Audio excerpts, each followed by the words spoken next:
Hello and welcome to my Affliction Warlock guide. My name is Bubble and I'll be taking you through the most useful talents, and I will try to explain which is useful where. The Affliction, you will receive with the spec you will get Corruption, Agony, Unstable Affliction, Malefic Grasp, Drain Soul, and Haunt. I will go into the spell details later.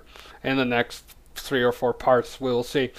In the first tier we have the heals available. We have Dark Regeneration, Soul Leech, and Harvest Life. Dark Regeneration is really powerful on many fights. It's really powerful.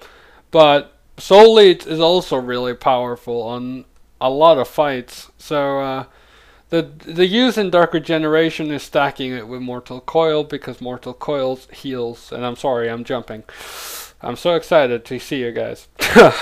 Alright, and that covers it, but these are personal preference really. Is some fights Dark Regeneration will be better than Soul Leech and vice versa. Second tier we have Mortal Coil and Shadow Fury, which are the PvE ones. Forgot Harvest Life there. Harvest Life is not really useful for Affliction and not in barely on any fight. So, Mortal Coil or Shadow Fury. It depends what fight it is. If you're on Lei Shi or Sulong or Will of the Emperor, Shadow Fury is definitely the way to go. Shadow Fury allows you to stun all enemies within 8 yards, which is really handy for a 30-second cooldown. Mortal Coil is really good if you need some last minute healing. 15% of your health. If you stack that with Dark Regeneration, that means you're getting way more healing. You can do at around 400k health, you'll get around 80k health if you use the Dark Regeneration. So that's it for the Howl of Terror is PvP only. There's not really any fight. Maybe it could help you in heroics, but not in raiding. So these are mostly situational. It's mainly up to personal preference really. There's like Dark Regeneration is not better than Soul Leech in a way, but it's more useful on many fights. So on to the third tier. Soul Link is mostly PvP if I'm not mistaken. We have Sacrificial Pact and Dark Bargain. Sacrificial Pact, if I sacrifice my 50% of my health, since we don't have a pet as Affliction, I get a 417,000 absorption shield. This is massive. It's a 1-minute cooldown and the shield lasts for 20 seconds. This is really, really strong. Dark Bargain can be used on some fights. I think the only difference is that you can cast the better thing with Dark Bargain, you will be able to cast it if you are stunned or anything like such. But as far as we know, there's not many fights that will actually stun you. Maybe on Sulong if you are a noob and get hit by the fear. But I've been hit by the fear too, so don't worry. Everyone gets that every now and then.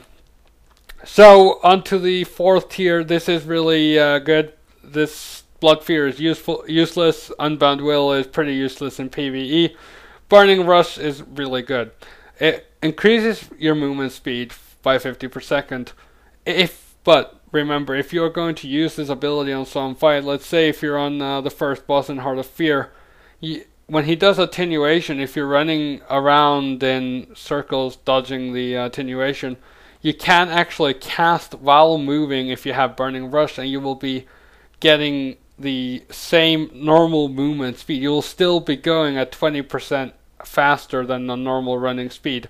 So Burning Rush, but do keep in mind that you will have to talk to your healers, and they might get pissed off if you use it without talking to them. So talk to your healers if you're raiding on a Warlock, and if you plan on using Burning Rush. But Burning Rush is the only useful one.